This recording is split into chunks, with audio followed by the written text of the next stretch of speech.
Hey everyone, I'm Smoking Joe Lasher and welcome to the Ingles table. Today, we're gonna be making my braised country style ribs with brown butter, apples, and collard greens. I got everything I need at my local Ingles, so let's get started. First things first, I'm always talking about the wonderful Ingles meat department. I picked up some fresh country style ribs from the meat department. They've been sitting out for a few minutes and all I've done is lightly salted those.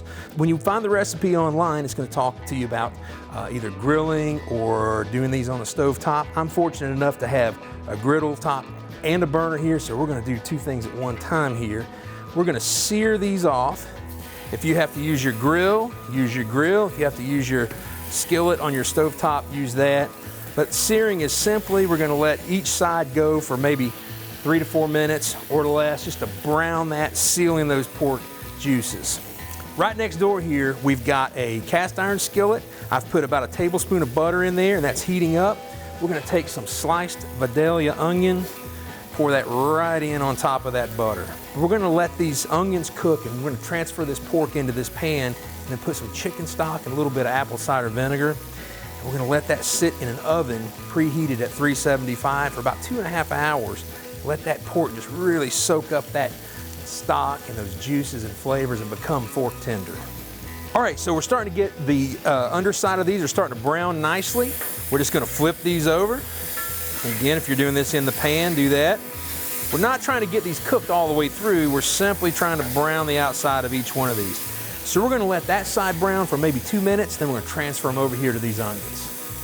So we've got a nice crust on the top and bottom of these country style ribs. So we're gonna take these, slide them right into these onions just like this, okay?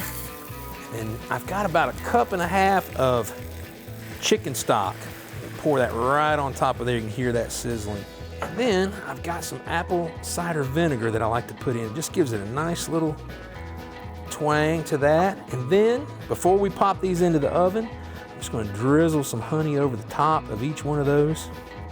I've got the oven preheated at 375. We're gonna go put this whole pan in there uncovered. We're gonna set a timer for 2.5 hours, but you're gonna wanna start checking them after about 1.5 hours. If the liquid starts to come out of the pan, just add some more chicken stock. It's gonna be deliciously tender. All right, so I just checked the ribs. We're about 30 minutes out. They're getting nice and tender. I've got a little bit of salted butter in this pan, and we're browning that just a bit. We don't want to burn it, but we do want to brown it, and you'll know exactly when the right time to go ahead and dump your new potatoes in, and also some apples.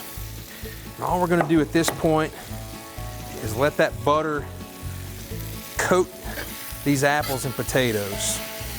So most of my recipes at the Ingles table, you have pork, you have apples. So I've got the apples and potatoes coated in butter and they're starting to tenderize. I've got my pan nice and hot. I'm gonna go ahead and take some collards. Now these are fresh collards from the Ingles produce department. It's a great wintertime vegetable. We've cut those into ribbons. It's really simple. I mean, if you've never done collard greens off the stem, you literally pull them off, lay them in a sheet, roll them up, and cut them into ribbons. Wash them really well first.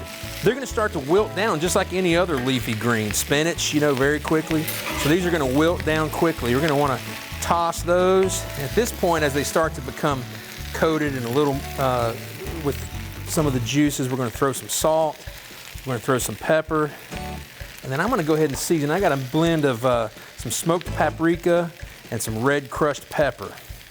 So we're gonna put that right into there, just like so.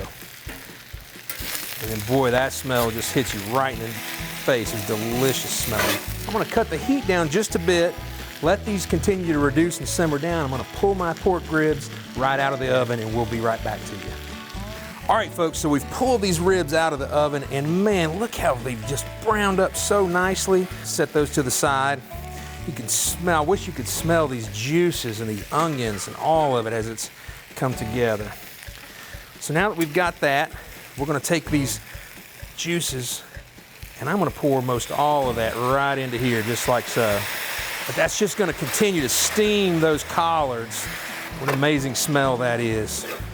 I'm gonna take some croutons. This makes such a nice texture to add into the greens. It's gonna soak up some of that juice and really gonna be a nice texture. We're gonna take our pork ribs, set them right back on top of here just like this. And those are my braised country style ribs. I want to thank you for joining me here at the Ingles table. And don't forget to check out our website for more tips, tricks, and recipes, and I'll see you next time.